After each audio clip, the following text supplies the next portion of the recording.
अस्सलाम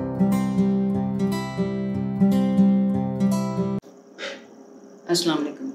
अक्सर ख़वातीन हमारे पास आती हैं बहुत परेशान हाल, और वो कहती हैं कि हमने फ़लाँ जगह से अल्ट्रासाउंड करवाया और उन्होंने हमें बताया है कि हमें पानी की थैली या थैलियाँ बनी हुई हैं, या हमारी बेटी को पानी की थैली बनी हुई है। तो हम बहुत परेशान हैं, आप दोबारा एक दफ़ा स्कैन करें और हमें बताएं कि कोई ख़तरे वाली बात तो नहीं। हम दोबारा स्कैन करते हैं और हम देखते हैं कि उस वक्त कोई पानी की थैली नहीं बनी होती, हर चीज़ बिल्कुल क्लियर होती है, कोई ख़तरे वाली बात नहीं लग रही होती। तो आज हम इसी रिडल को सॉल्व करते हैं। ये ओवेरियन सिस्ट, जिनको पानी की थैलियाँ कहा जाता है, इसके बारे में बात करेंगे। एक औरत के जिस्म के निचले हिस्से में यूट्रस या बच्चादानी पाई जाती है, जिसके इर्द गिर्द दोनों तरफ ओवरीज, जिनको हम अंडादानी कहते हैं, वो होती हैं, जो कि तकरीबन एक बादाम के साइज़ जितनी होती हैं।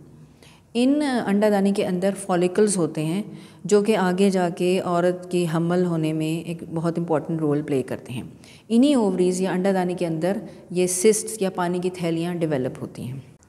अब ये सिस्ट क्यों डेवलप हो जाती हैं? कई दफ़ा ये होता है कि औरत के जिस्म के निचले हिस्से में कोई सोजिश हुई, कोई इन्फेक्शन हुआ, तो ये अंडादानी तक भी पहुंच गया और वहाँ पे ये इन्फेक्टिव सिस्ट डेवलप हो गई।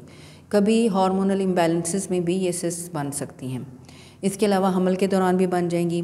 अब होता यह है, ओवरीज़ के अंदर जो ये फॉलिकल्स होते हैं, जब ये एक ख़ास साइज़ लिमिट क्रॉस कर जाएं तो सिस्ट डेवलप होती हैं। मसलन ये 3 सेंटीमीटर का साइज़ अगर इतना रीच कर जाएं या इससे ऊपर बढ़ जाएं तो इसको हम सिस्ट लेबल कर देंगे। अब ज़्यादातर अमूमन यही होता है कि ये सिस्ट खुद ब खुद, ये पानी की थैलियाँ खुद ब खुद ख़त्म हो जाती हैं, खुद ब खुद रिज़ॉल्व हो जाती हैं। यानी आपने एक दफ़ा स्कैन करवाया, उसमें हमने सिस्ट दे दी, तो आप 1 या 2 हफ्ते बाद दोबारा करवाएंगे तो वो ख़त्म हो चुकी होंगी और आपको कोई दर्द या ऐसा कोई अलामत नहीं होगी। तो इस सूरत में किसी भी परेशानी की ज़रूरत नहीं।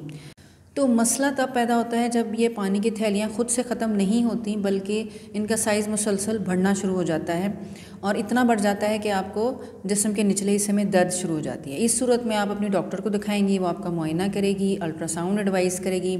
अल्ट्रासाउंड पे ये देखना होगा कि इसका साइज़ कितना है, कितना बढ़ चुका है। फिर इसकी किस्म भी देखी जाएगी, सिस्ट की मुख्तलिफ़ किस्में होती हैं, ये देखा जाएगा ये किस किस्म की सिस्ट है, इसकी क्या टाइप है। कई दफ़ा हेमोरेजिक सिस्ट बन जाती है। हेमोरेजिक सिस्ट में पानी की जगह वहाँ पे खून भर जाता है सिस्ट में। इसके अलावा और मुख्तलिफ़ किस्मों की सिस्ट होती हैं, जैसे dermoid cyst, endometriotic cyst etcetera. इन तमाम का डायग्नोसिस अल्ट्रासाउंड पर हो जाएगा और आपको स्पेसिफिक किस्म की ट्रीटमेंट मिल जाएगी। फिर कुछ एमरजेंसी सिचुएशंस बन जाती हैं।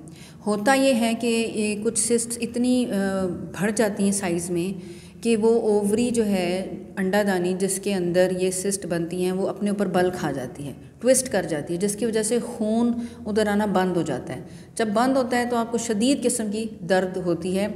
इस सिचुएशन को हम, इस कंडीशन को ओवेरियन टॉर्जन कहा जाता है और ये एक एमरजेंसी सिचुएशन होती है। इसके अलावा क्या होता है कि कभी ये सिस्ट इतनी साइज़ में बढ़ जाती हैं कि ये फट जाती हैं, रप्चर हो जाती हैं। इसमें भी, इस कंडीशन में भी आपको बहुत शदीद दर्द होगी और आप फ़ौरन अपने डॉक्टर को दिखाएंगी। फिर कुछ कंडीशंस होती हैं जिनमें ये सिस्ट्स डेवलप होती हैं, जो कि आगे हमल में रुकावट का सबब बन सकती हैं। मसलन एंडोमेट्रियोटिक सिस्ट्स हो गई, या एक और कंडीशन है जिसको पॉलीसिस्टिक ओवरीज कहा जाता है, जो कि आजकल काफ़ी कॉमन हो रही है।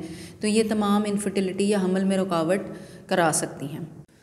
तो जैसे कि हमने पहले कहा कि कुछ सिस्ट, सिंपल सिस्ट्स जो हैं, ज़्यादातर वो खुद ब खुद रिज़ॉल्व हो जाती हैं, खुद ब खुद ठीक हो जाती हैं, कोई ख़तरे वाली बात नहीं होती। फिर कुछ सिस्ट जो हैं वो सोजिश की वजह से बन जाती हैं, उनकी भी स्पेसिफिक ट्रीटमेंट की जाती है और ये भी ठीक हो जाती हैं।